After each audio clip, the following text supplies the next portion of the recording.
Oi, eu sou a professora Débora, formada em Geografia, e hoje a gente vai falar um pouquinho sobre as grandes paisagens brasileiras formadas, vamos dizer assim, ou esculpidas a partir de rochas sedimentares. Mas antes de mais nada, eu gostaria de convidar você para visitar o meu canal no YouTube, para dar uma olhada no meu perfil no Instagram. Vai lá, dá um like, é cheio de novidades, tem muitas pílulas geográficas. Bom, retomando, em outro vídeo eu já falei sobre as rochas magmáticas e as grandes paisagens. Então o link está disponível aqui na descrição. E hoje vamos falar de rochas sedimentares, só relembrando de que rochas são agregados de minerais, sedimentos ou compostos formando uma massa bem sólida, tá ok? Esses sedimentos são resultantes da erosão de rochas, de solos, da precipitação química ou até mesmo da acumulação biológica. São materiais fragmentados que são transportados por agentes geológicos. Nesse caso eu estou falando de rios, mares, ventos, gelo, por exemplo. Então, antes ou depois de serem transportados, esses sedimentos sofrem acumulação, principalmente em sopé de encostas, em dunas, nas margens ou bocas de rios, ou até nas planícies aluvionais. Então, de que sedimentos eu posso estar falando? Esses que você conhece, areia, fragmentos rochosos, argilas, restos orgânicos. Então, sabe aquela praia lindona que você adora curtir no verão? É composta de sedimentos. E aquela trilha que você faz durante as férias? Tem vários pequenos fragmentos rochosos, materiais argilosos, areia. Então as rochas sedimentares são rochas formadas a partir da junção de detritos, de sedimentos. Então agora vamos conhecer algumas paisagens brasileiríssimas que são formadas por sedimentos ou rochas sedimentares. Então, bora começar com Jalapão. Você conhece?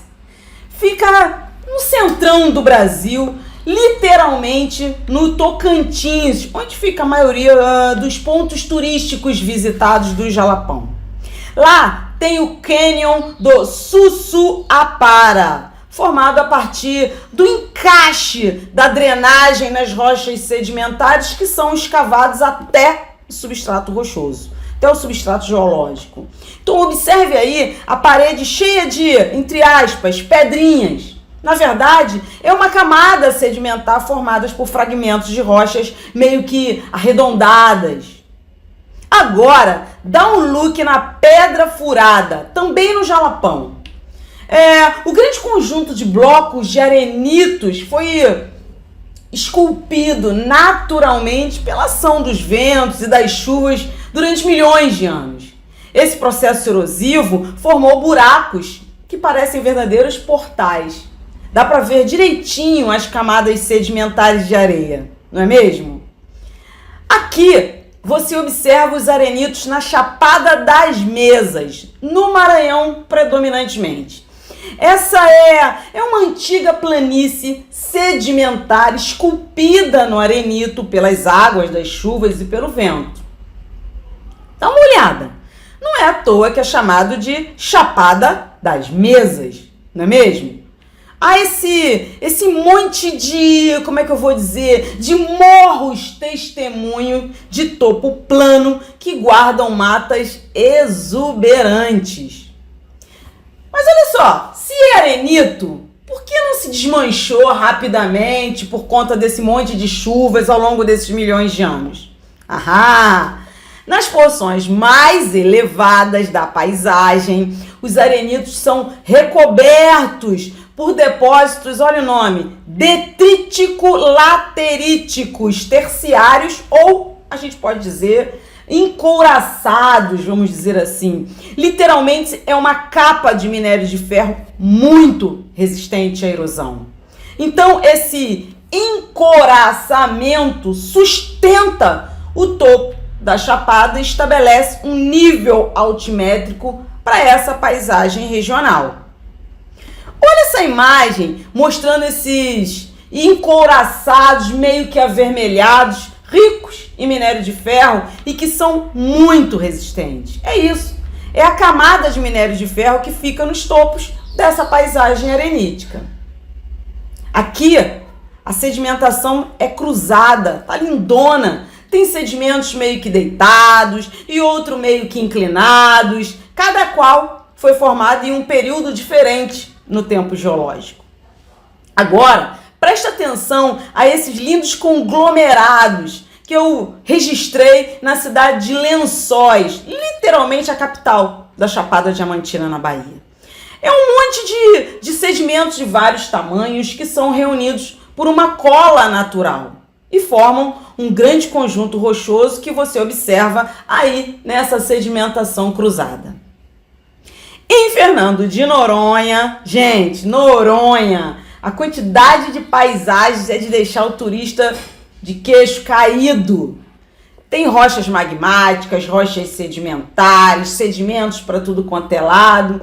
Mas aqui nós vamos falar de sedimentares, não é mesmo? Então dá uma olhada aí nesses calcarenitos. Epa, o que é isso? O nome já ajuda a gente a entender. É um tipo de rocha calcária composta predominantemente por detritos carbonáticos com mais de 50% dos grãos do tamanho de um grão de areia. Então, os grãos podem consistir de fragmentos de oóide, de conchas, de corais, de intraclastos calcários, por exemplo, fragmentos de carbonatos mais antigos ou qualquer combinação desses constituintes. Olha essa estratificação cruzada eólica, ou seja, formada por ventos que no passado sopravam de sudeste. Agora, vamos falar da Costa do Descobrimento. Você conhece? A Costa do Descobrimento meio que compreende o trecho da costa brasileira que foi primeiramente visitada pelos exploradores portugueses quando eles chegaram aqui. Então meio que pega aquela parte baiana dos municípios de Arraial da Ajuda, Porto Seguro, Santa Cruz de Cabralha, Belmonte. É um trecho grande. A geomorfologia da região é dominada pelos tabuleiros costeiros da formação Barreiras, né? Eles são do período terciário no tempo geológico e por ocorrências meio que secundárias de depósitos quaternários.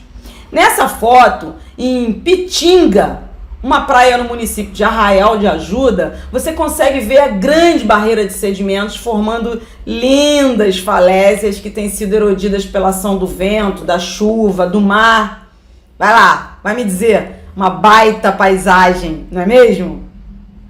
E aqui você observa em nível mais local, em detalhe, a sedimentação na Praia Preta, na Ilha Grande. Dá um look. Você consegue ver algumas camadas mais claras e outras mais escuras. Na verdade, toda a Praia Preta tem esse registro sedimentar. São várias camadas. Você conhece o Morro de São Paulo? Também na Bahia? Você também consegue ver a acumulação sedimentar. A partir do centro, se você for em direção à Praia da Gamboa, esse paredão fica lá, exposto para nós ambientalistas. É só parar e apreciar. E você sabia que as dunas também são acumulações sedimentares? Não formam essencialmente rochas quando estão em movimentação constante, ao sabor do vento. Essa duna que você observa em Jericoacoara, que é um ponto turístico cearense importante, está em constante movimentação, exatamente como eu falei, ao sabor do vento. Agora, o que você observa aí são as dunas no Parque Nacional dos Lençóis Maranhenses. Muita areia, não é mesmo? E que se movimenta todos os dias. Olha o detalhe que eu captei, onde você literalmente consegue ver as areias se movimentando. Muito punk, não é? Mas já ouviu falar no termo paleodunas? São dunas que não se movimentam mais, estão inativas. E aí, ao longo do tempo, elas acabam por formar rochas sedimentares. Pois bem, encontrei umas lindas no Vale do Paraná. Então, na foto, você está vendo a parte que ela mergulha em direção ao Rio Paraná. Dá para ver claramente as camadas sedimentares. E um recife de corais, você conhece? São formações construídas a partir da deposição de carbonato de cálcio por diversos organismos marinhos, sei lá, corais, algas calcárias, moluscos. E aí, durante o seu ciclo de vida, esses organismos fixam carbonatos de cálcio no substrato onde vivem. Esse substrato pode ser de qualquer rocha, mas em cima, esses organismos acabam acumulando cálcio e formando uma rocha sedimentar. Então veja as imagens de recifes de corais incrustados em cima de rochas magmáticas de Fernando de Noronha. Olha a diversidade de vida que os corais atraem. Águas cristalinas.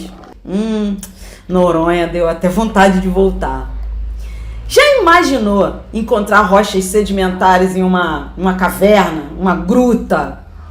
Já ouviu falar na Gruta da Torrinha, na Chapada Diamantina?